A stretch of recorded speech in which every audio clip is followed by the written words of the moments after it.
বন্ধুরা দেখো, এই যে আমার হাতে যে টবটা রয়েছে, যে গাছটা টবে, নাস্ট্রিয়াম গাছটা আমাদের শীতকালীন মানে একটা দুর্দান্ত ফুল।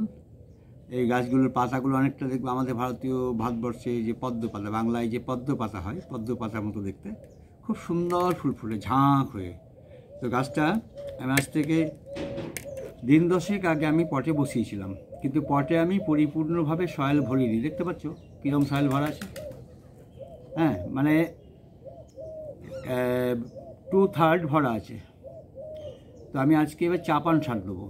চাপান সারটা দেওয়ার জন্যই আমি কিন্তু পুরোপুরি মাটি দিইনি, কারণ ওদেরকে লাগতে দিলাম, সময় লেগে গেছে গাছগুলো।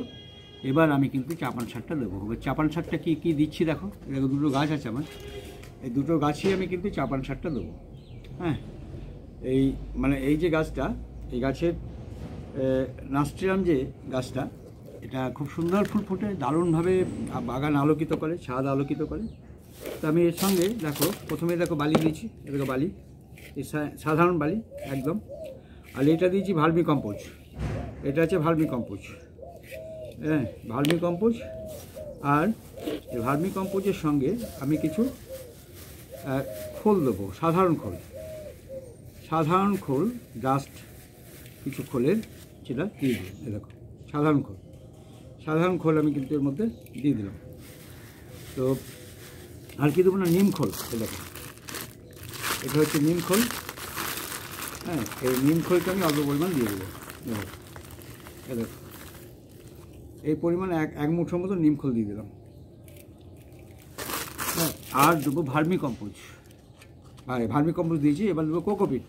এ দেখো কোকোপিট, এটা কোকোপিট দিচ্ছি। এটা এ দেখো, দেখা কোকোপিট দিচ্ছি। বলেছি তো, কোকোপিটে কিন্তু নিজস্ব কোনো, এটা কিন্তু সার নয়, এটা জল ঢলে রাখতে, অর্থাৎ স্যাঁতস্যাঁতে ভাবটা গাছের শিকড়কে ভিজে রাখতে, গাছকে জল দিতে সাহায্য করে। আর একটা জিনিস যেটা দেবো সেটা হচ্ছে মূল। এ দেখো, এটা হচ্ছে হাড় গুঁড়ো, বুঝতে পারছো? দেখো, হাড় গুঁড়ো শিংকুচি মেশানো। এটাকে আমি এর সঙ্গে দিয়ে দেবো। হ্যাঁ, এগুলো মিশিয়ে দিলাম।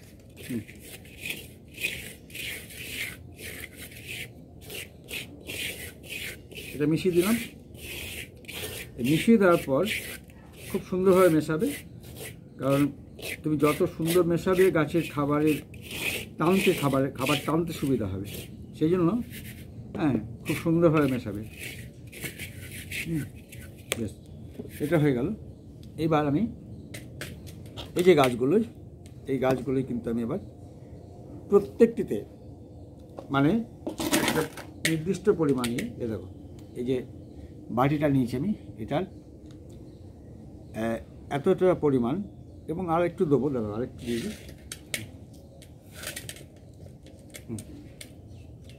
এতটা পরিমাণ চাপান সার আমি কিন্তু একটা গাছে দিচ্ছি। দেখো,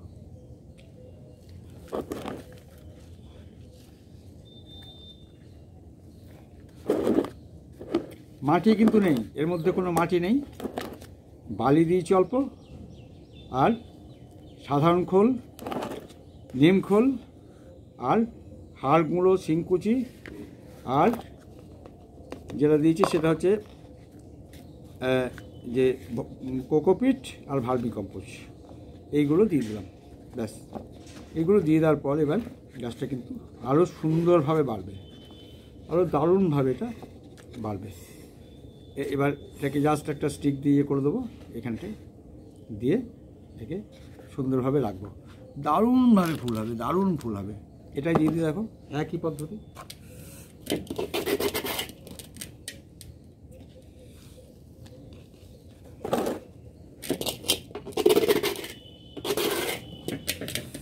একদম একই পদ্ধতি। এতে গাছটায় চাপান সারটা দেওয়ার ফলে হবে কি, গাছ কিন্তু সঙ্গে সঙ্গে খাবারটা টানতে লাগবে। এটা একটা বিশাল সুবিধা। চাপান সারের অর্থ হচ্ছে গাছটাকে লাগতে দিলাম 10 দিন, 10 দিন পরে আমি কিন্তু একে সারটা দিচ্ছি। তার মানে এটাতে কী হবে না, ওর সারটা নিতে, একটা গাছের পক্ষে যে সারটা নিতে, একটু টবে আছে তো মাটিতে নেই। মাটিতে থাকলে অন্যরকম হতো, কিন্তু এখানে তো অন্য খাবার পাচ্ছে না, যেটুকু আমি দেবো সেইটাই। সুতরাং এইভাবে একে রাখতে হবে এবং প্রচুর ফুল দেবে। গতবার তো বাগান আলোকিত, 4টে গাছ ছিল আমার। হ্যাঁ, তো সঙ্গে সঙ্গে নার্সারি থেকে এনে কিন্তু এভাবে গাছটাকে প্রথমেই এক গাদা মাটি দিয়ে গাছটাকে নষ্ট করে দেবে না, কারণ গাছটাকে লাগতে দিতে হয়। এখানে 2টো গাছ আছে, এটা 2টো গাছ আছে, আর এটা আছে একটা গাছ। সুতরাং এটাকে মানে বেশি তাড়াতাড়ি বাড়বে। যদিও খাবার দিয়েছি, প্রচুর খাবার দেওয়া আছে। সুতরাং অসুবিধার কিচ্ছু নেই। তাহলে এই 2টো গাছকে আমি যেভাবে রিপোর্ট করলাম, এবার কী করব, এটা হলো এবার গাছটাকে আমি কিন্তু বিশেষ করে আরেকটু দিয়ে দিই কোকোপিট, কারণ কোকোপিটটা জলটাকে ওকে ধরে রাখতে সুবিধা করবে। মাছের সঙ্গে একই ব্যাপার। কোকোপিটে দারুণভাবে ওর সার নয়, অথচ সারের চেয়েও ভালো কাজ করে, যেটা জলটাকে ধরে রাখে না, জলটাকে ছেড়ে দেয়, কিন্তু ও নিজে ভিজে থাকে, যার ফলে কি হয় না, এটা গাছের পক্ষে ভীষণ উপকারী। জলে স্যাঁতস্যাঁতে করে দিল না, জল ধরে রাখলো। একদিন জল দিতে তুমি ভুলে গেলেও কিন্তু ঠিক সুন্দরভাবে মানে বেঁচে থাকবে। বেশ, এটাকেও তাই করে দিই, একবার মিশিয়ে দিই। এই কোকোপিটটা দিলাম তো, একটু মিশিয়ে দিই, কারণ কোকোপিট তো হালকা ভেসে উঠবে। বেশ, এ হয়ে গেল। এরপরে আমি জল দিয়ে দেবো। এই জল দেওয়ার পর আর কোনো কাজ নয়, জাস্ট জল সেরে রাখার কোনো ব্যাপার না, একদম রোদে রাখবো, একদম পুরো ছাদের মধ্যে ছাদের রোদে রাখবো। হ্যাঁ, আর একটু কি দেবো, একটু দিয়ে দিই ভার্মি কম্পোজার, একটু দিয়ে দিই, কারণ আর তো পাবে না, একটু করে দিয়ে দিই, একটু করে ভার্মি কম্পোজ দিয়ে দিই। ভার্মি কম্পোজ যদি না থাকে তুমি করবে 2-3 বছরের শুকনো গোবরকে ডাস্ট গুঁড়ো করে, 2-3 বছরের, কিন্তু কাঁচা গোবর নয়, 1 বছরের গোবর নয়, তবে ছত্রাক লাগতে পারে, ভ্যাঙ্গাস লাগতে পারে। হ্যাঁ, এটা মিশিয়ে দিলাম। হ্যাঁ, এটা হলো, এটা তো একটু দিয়ে দিই। ভার্মি কম্পোস্ট তো রয়েছে, অসুবিধা নেই, কিন্তু বেশি দেবো না, তো বেশি দিলে হবে না। দেখো অল্প অল্প করে দিয়ে দিলাম, কোকোপিটটা দিলাম, আবার ভার্মি কম্পোস্ট অল্প দিয়ে দিলাম, যাতে গাছটা আমার সুন্দরভাবে এই আর ফুলের কুঁড়ি চলে আসবে আর 2-4 দিনের মধ্যে। গাছটা আমার লেটে বসানো হলো। আর বিশেষ করে মানে এটা ফুল এসে যাওয়ারই কথা, কিন্তু আমি দেরিতে আনার জন্য এবং পটিং করার জন্য একটু সময় লেগে গেল। কিছু করার নেই, আমাদের মানে ধরো সবসময় তো আমরা ভীষণ ব্যস্তই থাকি, ব্যস্ততার মধ্যে গাছ আনা, লাগানো, হ্যাঁ, এটা করতেই হবে। দেখো এবার কী করছি, দেখো এবার জল দিচ্ছি। জলটা কিন্তু গোনায় নয়, সাইডে, একদম সাইডে। হ্যাঁ, ব্যাস, বেশি জল দেবো না, কারণ বেশি জল দিলেও দরকার নেই, কারণ জল তো প্রতিদিনই দেওয়া হয়। তো এইভাবে এদের দিয়ে দিলাম। এবার গাছটা যা বাড়বে, আর পুরো রোদ্রে আছে, ঝকঝকে রোদে, হ্যাঁ, তীব্র রোদে বলা যায়। হ্যাঁ, এখানে দিচ্ছি, দেখো একদম সাইডে। জল কিন্তু অনেকেই গোড়ার মধ্যে দিয়ে দেয়। গোড়াতে কী হয়, গোড়াতে দিলে গাছটার গোড়ার মাটি গোড়াটা বেরিয়ে যায়, তাতে গাছটা কিন্তু বৃদ্ধি হঠাৎ করে থমকে যাবে।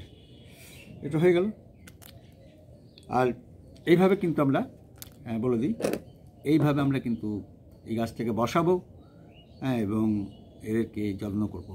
তো বন্ধুরা দেখলে, এবং ভিডিওটা যদি তোমাদের ভালো লেগে থাকে তাহলে লাইক, কমেন্ট এবং শেয়ার করবে। আর যারা নতুন বন্ধু আছো তারা অবশ্যই লাইক, কমেন্ট এবং শেয়ারের সঙ্গে সঙ্গে সাবস্ক্রাইব করবে। অনেক ধন্যবাদ তোমাদের, খুব ভালো থেকো।